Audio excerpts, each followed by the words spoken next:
I'm going to share with you about how to set up your digital environment, or like I call it, being a better cyborg. You know, if you go to Google right now and you put in two words, most connected, my name will come right up. I have a TED Talk. There are 5 TED Talks that mention me. I've been on the cover of magazines, on television, on Netflix, in the show Darknet. I have a book, and I've done work for companies all over the world. Most importantly, I've spent a lot of time in Moscow and St. Petersburg, and I love Russia. Today, I'm going to be helping all of us talk about becoming a better cyborg or setting up your digital environments. But before we do that, we have to talk about the world today. You know, if we go back to the early 1900s, technology was made fun of. We thought that if we had a telegram, we would ignore each other. If we go back to the 1920s, the newspapers used to say that if we had telephones, we would ruin weddings and a telephone would make everything bad. And then in the 50s, we thought newspapers would make everything difficult. The reality is, every decade, something comes along that we say makes life more difficult. Even now, we're still complaining about phones. The good news is how we use our phones can radically change the life we have and how we spend time in the world being healthy and happy. Today, look around. Even the youngest people have technology in their bodies full time, whether in their ears or on their wrists or in their pockets. And even the youngest amongst us, if they don't have technology, learn to use it to reach out, connect, and make life better. In this instance, here's a young person who couldn't reach their father, but they knew their father would ring the doorbell, so they went to the doorbell to call their father. Everywhere around us, technology is shaping us and who we are and what we become. But let's start and look back at my life for just a moment. I was born in 1968, and I grew up in the 1970s. All I had was television and a few video games and the calculators and watches and small bits of technology that my parents used.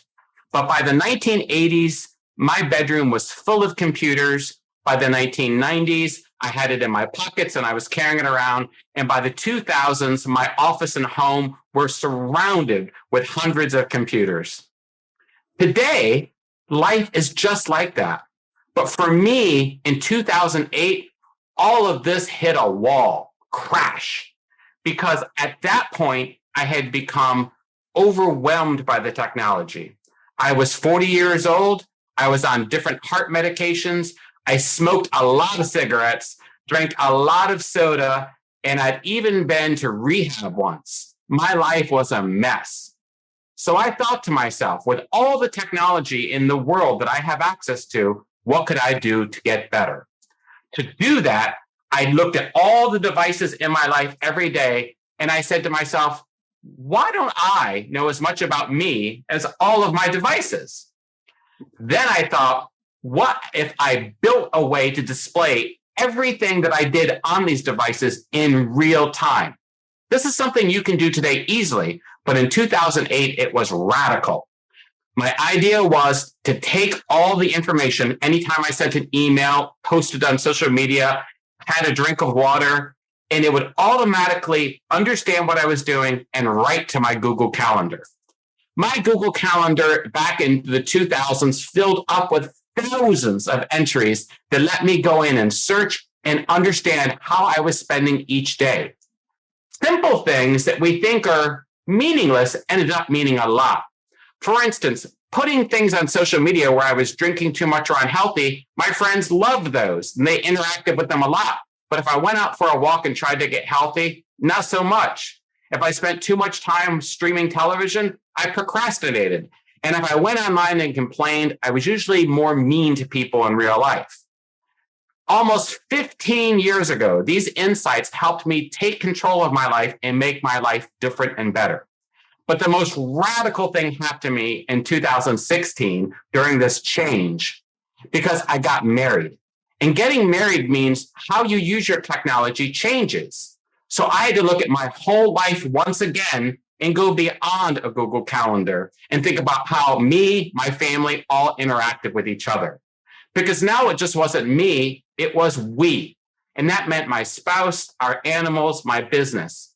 And when you see all of these connections, it's more about not just doing it for you, it's about doing it for everyone in your life.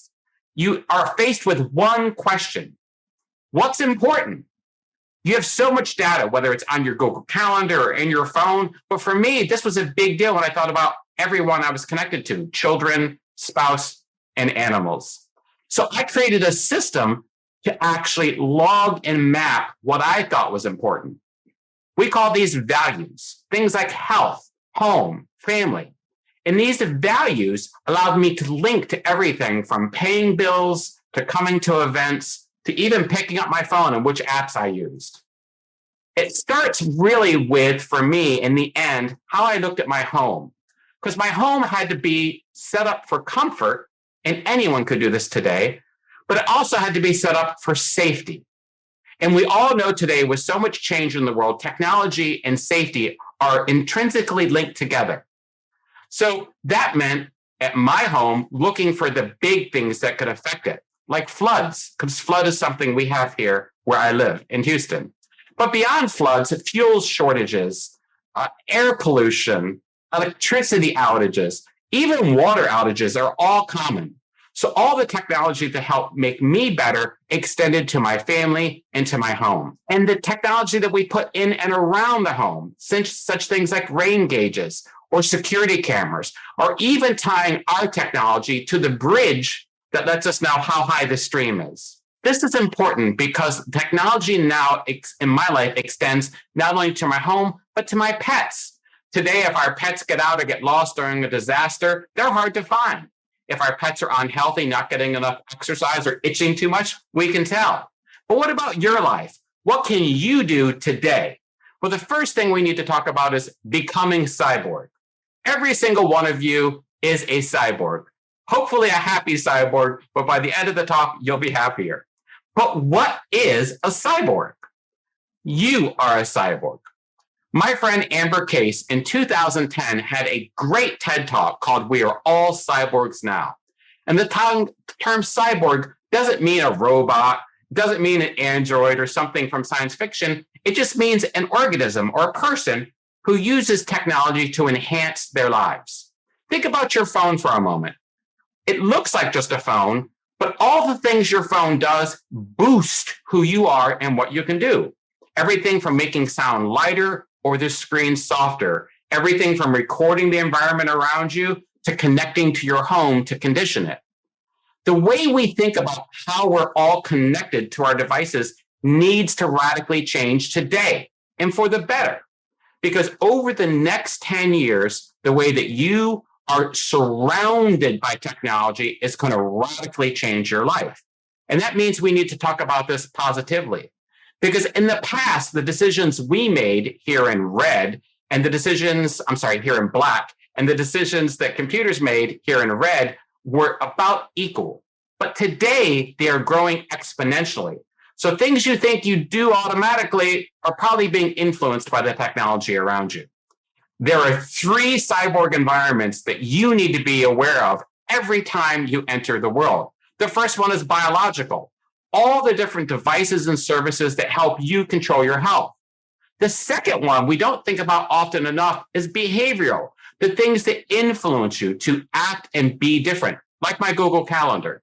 And finally, the last one are environmental ways that our environments influence us. So let's look at each one of these and things you can do today to make your life better, happier, and stronger. I call these your digital domains. In these digital domains, there are a few of them that we're going to give a highlight, but most importantly, I have a tool that you can use after this talk to go back and look at all of them. These domains are activity, nutrition, rest, focused, mental or mind, and work. And the domains, as we just talked about, are biological, behavioral, environmental. So let's give a really simple example. Activity. We all know the most important thing you can do, especially today, is stay active. But what types of things can you do to stay active? Well, There are software programs that we can install on our laptops and our home computers, or even our devices will tell us to get up and move. This is a simple example of how a biological behavior nudge can actually influence our behavior day to day. If you don't have a smartwatch, setting up a reminder on your phone every hour to get up and do something can be a great way just to stay simply active. But what about beyond kind of activity and just knowing to get up? Our devices influence our mood through the brightness, or what's called circadian rhythm. So whether you're on Android or Apple or Windows, all these devices can be set to understand the sun outside so you know to get up and move. One of my favorite apps developed in Russia is Endel. And Endel is an application that uses sound to let you know where your mind is in the daylight. Circadian rhythm acts by looking at what time of day and what your behavior is. And Endel is an app that does an amazing job on that. The second domain we're going to look at for your digital environments is nutrition. Logging food used to be really difficult, but today, everything from digital assistants that you can speak to, hey Siri, log water. Well, go ahead and log these things for me, to cameras on our devices that will go ahead and bring up and ask me, what do I want to take a picture of, and then log the food. Logging food is the single most important thing you can do to get healthier. People who log their food lose on an average of 50% more weight than people who don't. Even if you don't change your diet, just logging your food will help you lose weight. One of my favorite hacks for logging food is to log food you haven't eaten that you want to, and then tell your computer that you're done for the day. It will tell you how much weight you gained. And then you could say, I can deal with a pound, I'll have the donut.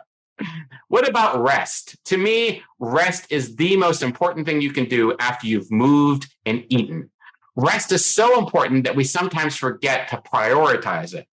Today, again, our smart devices, whether they be phones or wearables, all tell you how to optimize rest. But more importantly, unlike devices from just 2 years ago, today's devices can connect to your house and your systems like your music and tell you to start a routine.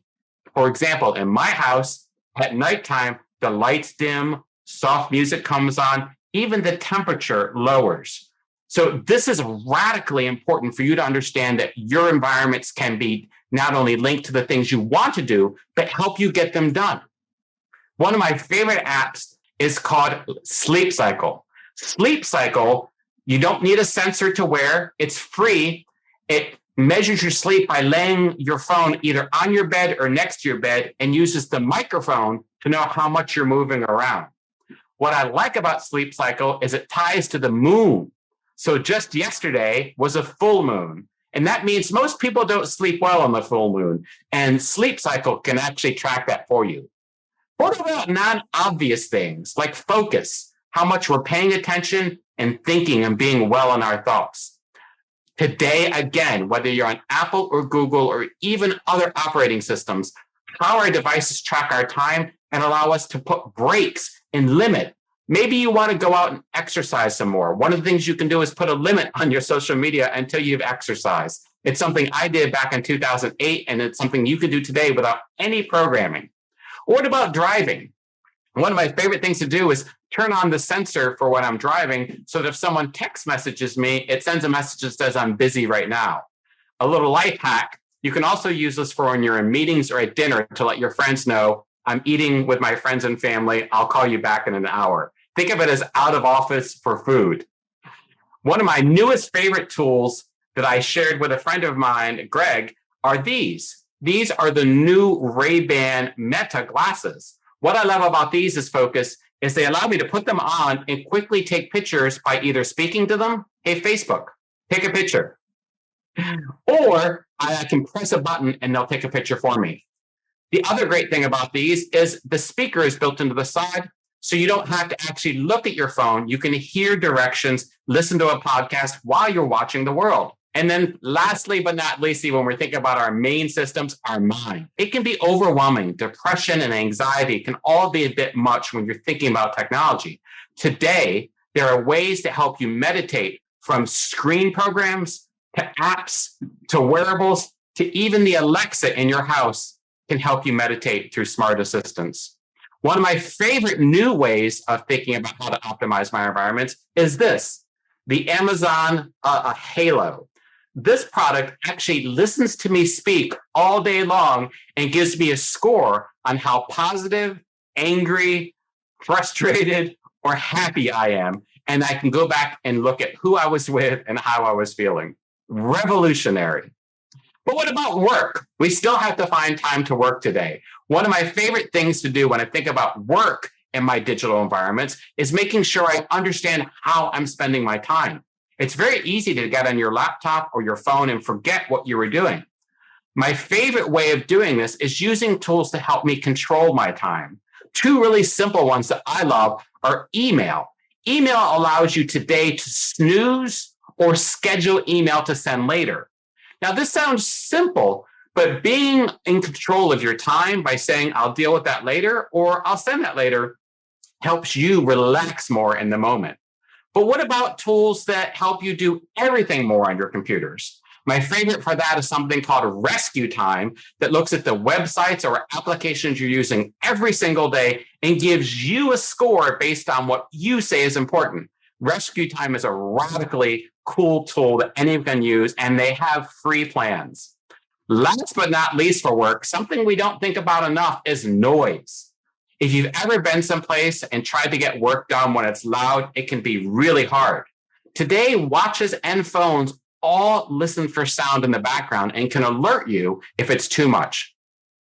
I want to give you two bonus sections. The first one is on family, because I think family and technology is something we don't talk about enough.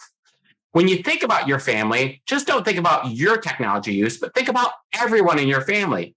If you've got children, today, whether you use Apple or Amazon or Google, all these companies have ways to set up family accounts to help you interact with your children and your spouse. More importantly, they even have ways to help you talk to your children about what they're watching. So on streaming services, they can alert you if your kid's watching movies or other shows that might make them feel not so happy, and then suggest things to talk about with them.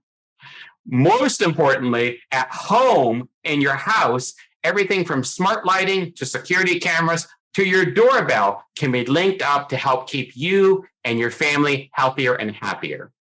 I wanted to leave you with one last thing that I think is just so radically important when we think about the future. I've done a lot with my life that I think anyone can do today. So this last one isn't a specific tool or a specific technology, but it's something you can do right away. Today, there is a movement on Earth called no code. They sometimes say low code as in it's lower code or no code. Why I'm sharing this last piece of technology ideology with you is because I want each of you to consider what you could do with your life if you understood what you were connected to, but more importantly, could see it. Back when I started in 2008, it was impossible to get information out of computers. But today, it's as easy as putting on your watch, putting on your glasses, or picking up your phone and listening to music. But how do you get that information and where do you put it? The no-code movement has made this revolutionarily easy. Lots of tools out there will allow you to extract your data and manage it. There are even templates to help you get started. But what is no code? That term doesn't mean anything. It just means you don't need to be a computer programmer to actually create computer programs anymore. Now, maybe you've never heard of this, maybe this is new to you, but Google no code. The fundamental principles of no code is it's cloud-based, which means you don't have to worry about losing your computer. It's always there with access. It's challenge focused. So maybe you want to create a no code application for your family to help you lose weight. Or maybe you want to create a low code application to log where you go and what you do. It's community centered. So no code options often allow you to collaborate. Maybe you and all your friends build a system where you loan each other money or keep track of cryptocurrency. And it's decentralized. A lot of no-code tools today can easily be ported from one system to another. And then finally, low bandwidth. There are hundreds of low-code tools out there that are free and open source, but most importantly, you can create them. I personally like Airtable for my no-code tools. Two of my favorite systems I've created in the last 2 years, I share freely with the world. And the QR code right on the screen will allow you to access those systems today. One helps you manage your finances during COVID, and the other one helps you create a neighborhood system where people can upload skills or tools they have to share with everyone in the community through a web form. No program or app needed, and you can start using these today using this URL or putting in Airtable Chris Dancy. I've got those links on my site. But beyond Airtable, there are lots of tools that you can use in the no-code movement, depending on what you want to do. Maybe you're a small business. Maybe you're in healthcare. All these tools work by using drag and drop interfaces so that you can make your digital environments even better. With that, I've created 4 additional things that everyone in the audience can do after today's keynote beside the no-code templates. The first is this presentation. This presentation was full of information, and I tried to speak clearly, but sometimes I go really fast. You can scan that QR code and get to this presentation. You can scan the next QR code and get a copy of my book. I put a copy out there for everybody here. It tells you how I did what I did over the last 15 years. All the tools I've mentioned today, you can scan the QR code or go to thehabitstore.io. All the tools are listed there with links to every single one of them, plus tools I couldn't even get to today. And last but not least, me. I love helping people all over the world. I've met some of the coolest people in Russia when I visited. That QR code will give you my phone number, my email address, and ways that you can contact me today. I do this because I believe technology was meant to make us all closer. And with that, we can make the world better. I'm going to finish up now and take some questions. So if you have any questions, please let me know, and I'm going to hand it back over to Greg right now. Thank you so much for everything today. Chris, thank you so much for this presentation. Fascinating, as usual, with you. I have several questions, and after that, I will ask you some questions submitted by our audience.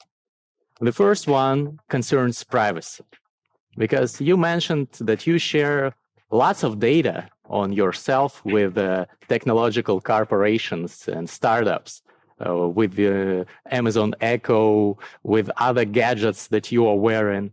Are you not afraid to lose privacy? Yes, that is commonly a question. Good to see you again, Greg, by the way. You too. That is commonly a question.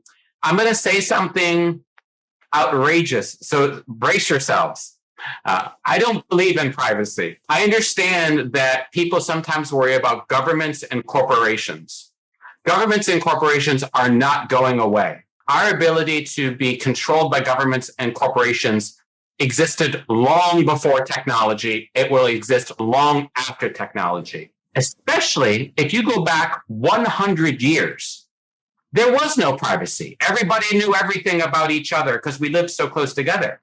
I think the important question we need to ask ourselves about technology today is not privacy, but safety. Are you using your technology in a way that helps you stay safe and continue to be safe?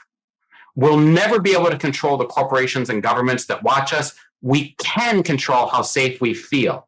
If using technology does not make you feel safe because of surveillance, pay attention to that. Most importantly, you have to feel good. But I think for most of you, just like we surrendered to the amount of technology we use every day, we need to lose this idea of privacy. It doesn't help anyone. Well, Chris, I completely agree with you on your opinion regarding privacy or lack thereof. Privacy as a concept maybe is not necessary for us, but the problem is how these data are used by those corporations or startups. And we have seen many scandals over the recent time regarding the social media giants such as Facebook or now Meta, YouTube, etc. Those corporations, their algorithms, the way they use our data may lead to, for example, polarization of society, radicalization of youths, support of flat earth theories or conspirology theories in respect of COVID. You definitely have read the same articles as I did. In addition, fear of missing out. Instagram stories, you watch them, you feel this FOMO feeling that you are missing out on things. How to cope with that? You're 100% right. There's nothing I can do to control the polarization in society. I couldn't do it 100 years ago. I can't do it today, and I can't do it in the future. What I can do is control polarization within me. So there are tools we can add onto our technology, like you said, for FOMO and Instagram. There are tools by people that are on the site that I linked in the show that block. So if you're trying to scroll, it stops. It also doesn't allow your feed to go out of time order. So again, the companies aren't going to make these tools available to you, but there are add-on products for all the social media that make what you consume easier. Does that make sense? So you need to add a product on top of it to make it better for you. So I can't control what Mark Zuckerberg does. I can control how I consume it. Yeah, I agree. But sometimes we just cannot add any product. I have not heard, for example, of any additional apps that help you with your consumption of TikToks or Instagram Reels. Yeah, the same user that I mentioned earlier, his name is Ben Grossman. All of his applications work on TikTok, Instagram, Twitter, and Facebook. On Facebook, they hide the numbers of likes and comments. On TikTok, they block this, or I'm sorry, on Snapchat, they block streaks. So there are tools. Think of them as braces like you have for your teeth, but for social media. They put a wrapper around the tool so you can't use it like they want you to use it. I haven't heard of such tools for TikTok. Maybe that's the way to do it. Sounds great. It's the only way right now. It's the only way right now. I wish there was a better way. Yeah, because otherwise we are just overwhelmed with all those rapid dopamine-inducing flow of endless content. It's crazy. We are not ready for this. Yeah, I think it's important to talk about it, but it's also important to help people know that there's a way out.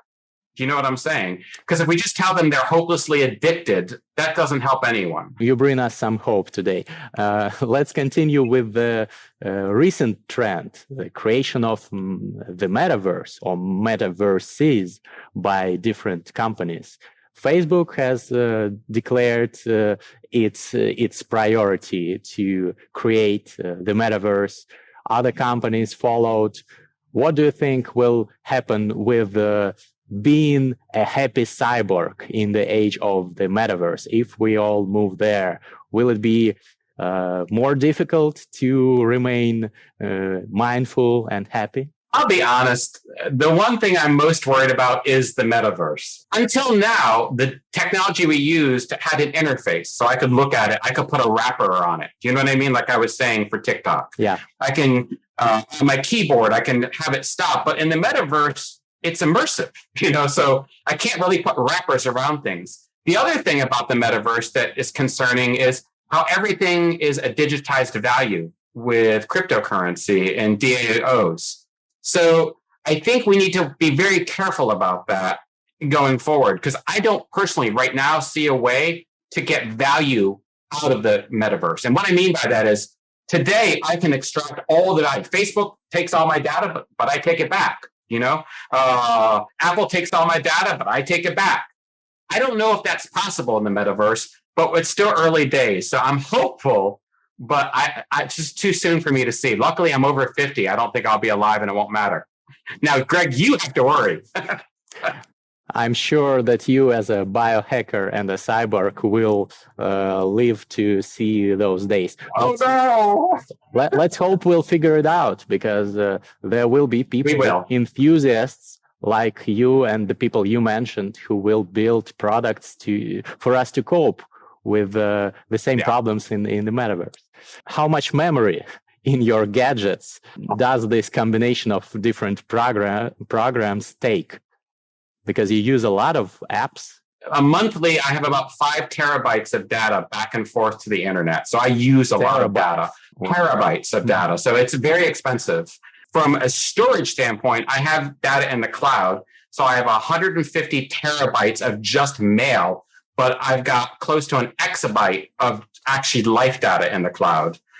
So it takes a lot. But I also store stuff on premise because I don't trust, if we've seen where big companies can come in, at least here in the United States, and they can take you offline. They've kicked PayPal's stopped taking money away from people. Amazon Web Services has taken down websites. So, I have a lot, but I'm also double backed up both in the cloud and here, like across the room. You can't see it. I can turn my camera around. There's a whole server array.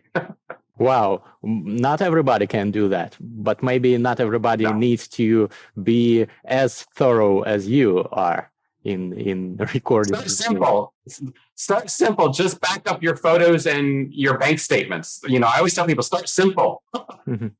And what about your smartphone? How much memory does it take to store the apps on it? The apps for tracking yourself? Not much. My smartphone, I have the latest one. I have a terabyte on it, and it's only about half used because a lot of the data is synced with the cloud. So my health apps don't take up much space at all. Today, it's much different than it used to be just 5 years ago. Do you have enough time to track all those different parameters? Because our viewer says it's impossible. It would seem impossible. The key to it is, if you remember in the presentation, I talked about the 3 domains, biological, behavioral, and environmental. When you look at those domains, you have to make sure you have all the data happening low friction. So it seems impossible because you think I'm writing it all down, but I'm not writing it down. It happens automatically in the background. When it moves into one of those domains, I look at the app that it's in and then have a program pull that data out and down. I only manually log one thing every single day, and that's a journal where I type how I'm feeling and what I'm thinking. I guess it took you some time to create this system. That was the most time-consuming activity, probably, right? Yeah, so 15 years to get to this point. But today, like I shared earlier, I have 2 templates on the web that anyone can download and start to play with, both money and community support. Also, there are a lot of videos, if you go to chrisdancy.com/how-to, where I show you step-by-step how to actually start to take control of your life. For me, the most important thing that each one of us can do is be aware that we do have an option. We don't have to surrender, and then how to get started. Top 3 devices, gadgets that you use. Name them. Something I mentioned to you the other day is these are new. These are my new favorite thing ever. These are the new Facebook glasses or Meta glasses. I use them all the time. I don't need them to work on the computer because I'm farsighted, but outside, they're great to take pictures. They're great to talk to, listen to podcasts, because I don't have to do anything. I'm just wearing glasses anyway. I'd say my next favorite device is the new Amazon Halo. It's nice to have something watch me speak and tell me if I'm getting angry. Sometimes I can be really angry without knowing it. And I'd say my third one is probably something that I don't even put on my body. It's the lights in my house. So all the lights in my house I can just speak to. Alexa, turn off Showtime. And having the ability to have everything around you change lighting or the color of the lighting makes life so much calmer, more interesting, and fun. Alexa, turn on Showtime. Smart home is an impressive technology, of course, but I'm still too paranoid to wear Amazon Echo all the time because I think some things should remain private, at least for now. Maybe in future, privacy will no longer exist, as you say, but during our times here, we still have the way to control it. But it's about balance, don't you think? Yes, exactly. And that's it. There are some places in my life, Greg, where I have no technology. Tomorrow, I will get in my car and drive to a cabin 4 hours away. There is no internet anywhere at that cabin. Now, I'm not doing that to escape technology. For me, it's just like you said, it's about balance. I love being outside. I can't exist. I'll still have a compass, right? I'll still have a flashlight. Those are technologies. but I won't be able to do much else. But do you believe in digital detox? Because Nope. as for me, I sometimes feel that I'm too consumed by the gadgets, the apps. I just need to spend some time like you do in the cabin without any of the gadgets. You don't feel this impulse? No. I'll have the gadgets with me. So they just won't do a lot because they can't connect to the internet. For me, when I was taking digital detox, it made my life harder because I would go on meditation retreat for 10 days with I'd just take off my watch, leave everything. And I'd come back and I was more stressed coming back because I measured, I knew. For me, finding a way to live with the technology and actually slow myself down. So like even the screens on my phone, they go in order to slowness. So super slow, not as slow, less slow. So even the order I scroll back controls my time perception. So for some people, digital detox is so important. For me, it was about finding balance and living with the technology, if that makes sense. Yeah, but the next logical question would be, don't you think that you are addicted to technology? That if you feel worse without it, isn't it a bad thing? Isn't it better to not be addicted to anything, to be free from this addiction, to feel okay regardless of the fact whether you have electricity in your home or not? Because who knows what can happen. I feel bad when I don't have water. I feel bad when I don't have my spouse. I feel bad when I can't exercise, but I don't think I'm addicted to water. I don't think I'm addicted to love, and I don't think I'm addicted to exercise. Now, some people do get addicted to exercise, right? Yeah. To me, it's about understanding, like I said in my talk, technology is a natural extension to who I am. Could I take all my technology and go just live in a cabin permanently without anything? Yes. Would I miss my technology? No, I wouldn't miss it one bit. But for right now in my life, I don't have an option. I have to have a job and I have to have a connection to the world. Would I rather us go back to a time where that didn't exist? Yes. I'm not saying that this is the most optimal state. I'm just saying this is where we are. Yeah, now our viewers have realized that you are, after all, human, though you are a cyborg. But deep inside, you are human. Deep inside, I'm probably more human than most. Okay, Chris, as always, it's been a great pleasure speaking with you. Unfortunately, we have to move on. Thank you so much for your presentation and for your insightful answers.